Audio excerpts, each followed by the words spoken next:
Radical. Very quickly, I want to talk about this. Kraven the Hunter is a record-breaking movie. It is a record-breaking flop. Only $11 million opening domestic weekend. Yikes! That's even lower than Madam Web. That's even lower than Morbius. That is the lowest. It is record-breaking for the lowest box office domestic opening for any one of these Spider-Man universe pictures. Now let me explain what the Spider-Man universe motion picture thing is. Well, Sony had this amazing idea. Since the Spider-Man movies were big hits for the most part, made a lot of money, they thought, we could actually just branch off from the Spider-Man movies, and we could go into maybe some of the villains and the different characters in the Spider-Man universe. Certainly that's an interesting idea. Could be a good idea because, like Batman, for instance, Spider-Man has a lot of interesting enemies, villains. You know who comes to mind? Dr. Octopus, Venom, Carnage. But here's the thing. Of all these movies, there's been one huge success, and that would be the Venom movies. Let me explain what's going on here. So there's a hierarchy of villains for Spider-Man. In the same way, there's a hierarchy of villains for Batman. I think overall, Batman probably has the better, more unique villains, but that hierarchy would be the Joker and Catwoman, and then maybe Penguin right behind those. But Joker and Catwoman are the two big ones that people know about. And there have been a Catwoman movie, which I don't think it did so well, had Halle Berry in it, and the Joker movie. There's been two Joker movies. The first one was a runaway success and a hit. A lot of people didn't know it would be because they thought, well, it's not, Batman's not in the movie, so how good can the Joker be?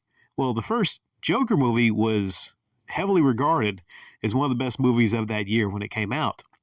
The second one with Lady Gaga, not so much. That musical is kind of a stinker. So completely different story, but I'm not going to talk about that. All right, I already did talk about that. I'll leave a link to that at the outro. This one, if any of you want to check that out. But this is a flop. I'll tell you why it's a flop. Plain and simple. Other than the fact that they had the Rhino in this, and the Rhino looked horrible, horrid.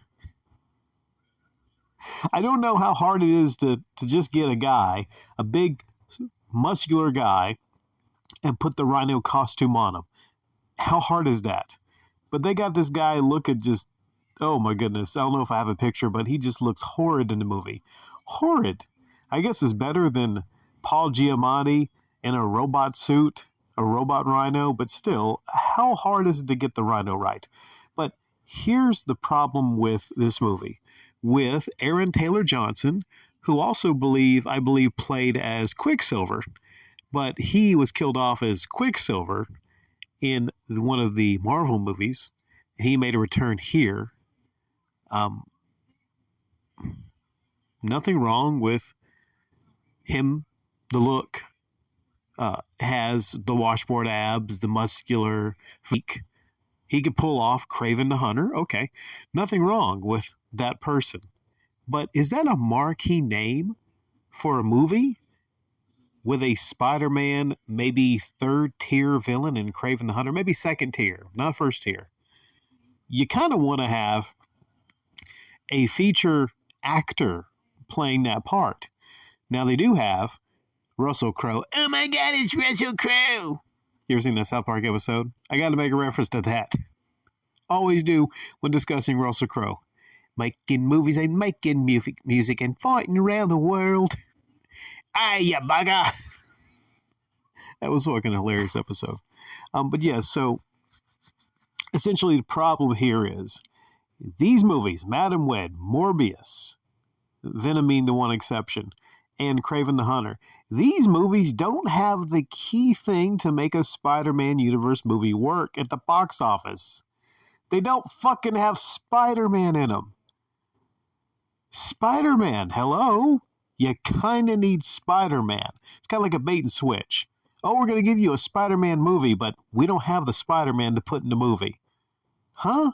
What the fuck? They made a whole universe off of the Spider-Man universe, a whole movie universe. That's stretching it just a little bit thin. I mean, there's the Marvel Cinematic Universe. That makes sense. But the idea that Sony would create a whole universe of the Spider-Man side characters and villains doesn't work. From perspective of when you go to watch a movie also. It would work even better if it was like a low-level hero, but not the villains. It simply comes down to this. Outside of like an anti-hero like a Venom, people generally don't go to the movies so they can root for the villain. And how many people out there are really caring to go see a movie about Kraven the Hunter and the origin story of Kraven the Hunter? What is this leading to? Is there going to be a huge fight in a sequel with Spider-Man? No.